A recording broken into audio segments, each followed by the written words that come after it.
The Hays Board of Education discussed the 5-year capital outlay plan at this week's Board of Education meeting. Hays Post reporter speaks with Superintendent Ron Wilson about that and more on this episode of the Post Podcast.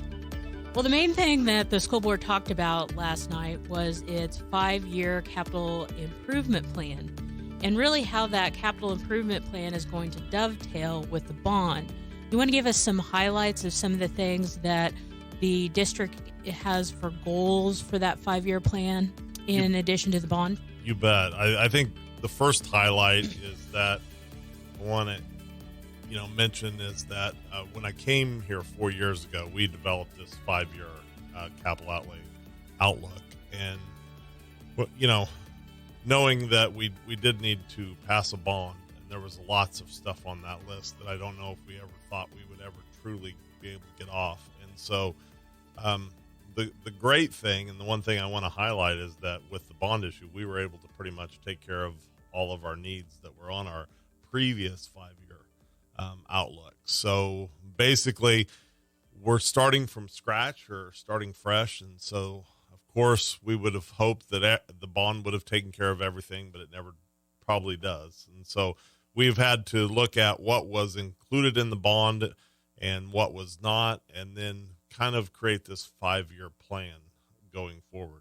I think the first thing that we wanted to highlight was starting some projects that we wanted to get the board's input on, was the idea that once we go under bond construction, we will lose all our practice football fields, our soccer practice and competition fields. And so immediately we had to come up with a plan that where we were going to practice and play some games for football and soccer. And so we're looking at the current high school field, which is used for sub-varsity, to turf and add some lights and get that taken care of so we can get on the field and take care of some things that are important for students and going to school for the next couple of years before the bond new areas develop. So that was a big part of last night, setting that scope of work and what we're recommending for projects upcoming for this summer. Of course, we've got some HVAC work that we are doing some HVAC work in the bond, but not all of it was able to get in. So we're trying to take care of some other buildings, O'Laughlin and Wilson, with some HVAC repairs. So that's kind of just maybe a little bit of highlight about some projects that we talked about last night for our upcoming school year that we're considering. Well, I think one of the exciting things in this 5-year plan is the hope that all the varsity sports would eventually be able to play on the Hays HMS and a high school campus by the end of the bond. That is definitely our goal and our vision that we're setting. Hopefully we can accomplish that. Of course, all of if you can go back to the design work that is being currently done, we're adding all those competition fields out there at the high school and middle school campus. We'll have a litany of softball and baseball and track and field and football and soccer all in the same area, and I think it's going to make for a really nice atmosphere and a really great environment for our students. In addition to that, there'll be the auditorium there, so fine arts will be able to be on campus as well. So no more renting Beach Smith, no more renting the Lewis Field. So that's actually going to save the district some money. I think it was over $1,000 per game for rental of Lewis Field. Yeah, actually even a little more than that. Yeah. But we've appreciated what Fort Hays has done for us over the years, and we'll still need that for the next couple of years. But the long-term plan is that we'll get out of the business of going to Fort Hays for all of any kind of, whether it's a band concert or a vocal concert or a football contest. We'll host those on our own campus, and I think that's something that we're really shooting for with this plan. But it is a phased approach. I mean, there's turf, and then there's lighting, and then there's grandstands. There's just quite a bit of pieces that go to that, and that's going to be taken care of over multiple years.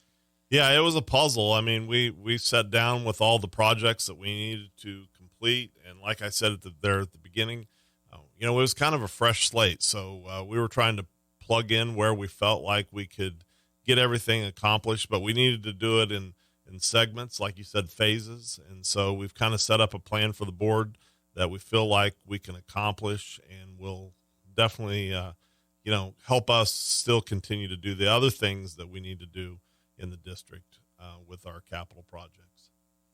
Well, and other things that are related to the bond that may not seem like a big deal, but like classroom furniture, after the buildings are remodeled for the elementary schools, and moving playground and updating playground equipment, that's part of this 5-year plan.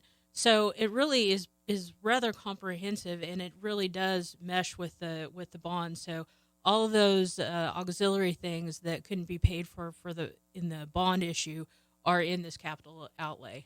Yeah, it's just like I used the analogy last night. Sometimes when you build a new home, there's just things that you want to do in addition to building the new home. Might be buying some new furniture. It might be developing an outside space that was really not part of the house. So that's, in a sense, the analogy that I think works well with this bond issue. We're going to get some really nice new facilities and some renovated new spaces, but at the same time, we do want to hopefully look to freshen up some spaces that maybe are looking a little tired and worn out. So we've dedicated some dollars for those kinds of things that are not included in the bond, and I think at the end of the 5 years, we'll be able to look back and feel really good about where we're at as a district. Well, of course, in that $8 million for capital improvement, there's also some yearly expenses that the district always has. So you're still keeping up on transportation, such as purchases of buses or other vehicles for the district, technology, so computers and things like that. There's still a buildings and grounds budget, and then instructional equipment as well.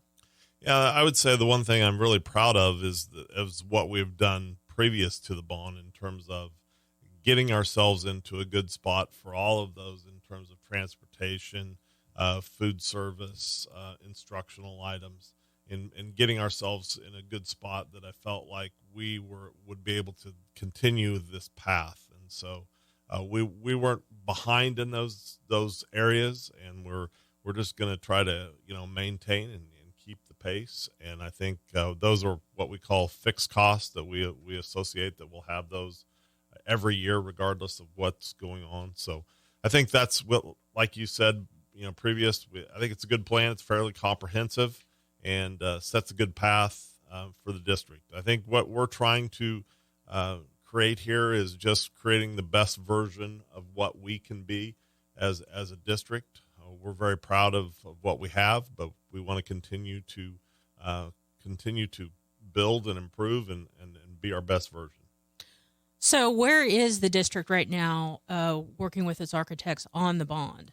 Okay, we've just finished the schematic design portion, which is just a lot of placing where everything is going to be placed in terms of two buildings, the new high school and Roosevelt.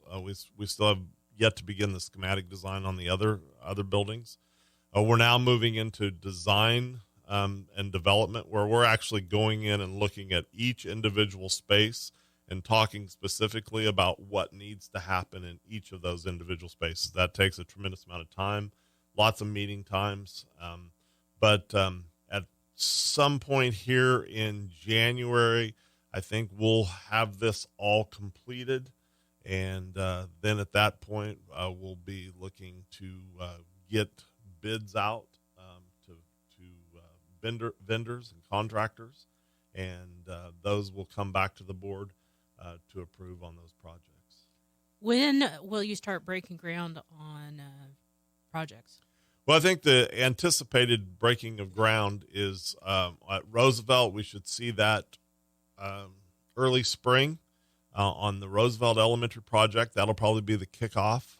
But then shortly after that, maybe before school's out, could possibly be after school's out. We'll see some ground broke on Hays High, and then it's just go great guns. Let's get it done. So it won't happen fast enough, but we're very excited. It's been a tremendous amount of work, a tremendous amount of just getting everyone's input and trying to hear and listen and come up with the best plan that we feel. We understand we're not just building this for the next 5 years. We're building this for the next 80 to 100 years. So we got to get it right, and that's important. Sometimes you can't rush it, and we've got to spend some time and go back and relook and rehash and work through things. So right now we're looking at early spring here for the breaking ground Roosevelt, and hopefully shortly after that for the high school. Well, we're coming up here pretty quickly on Christmas break. When do the kids get out for the Christmas break? Well, it's coming up. Actually, it's a week from today will be the last day for the first semester. And so I know there's a lot of anticipation out there, and people are not wishing it would come sooner rather than later, but we'll make it, and we're all excited. And wish everyone happy holidays.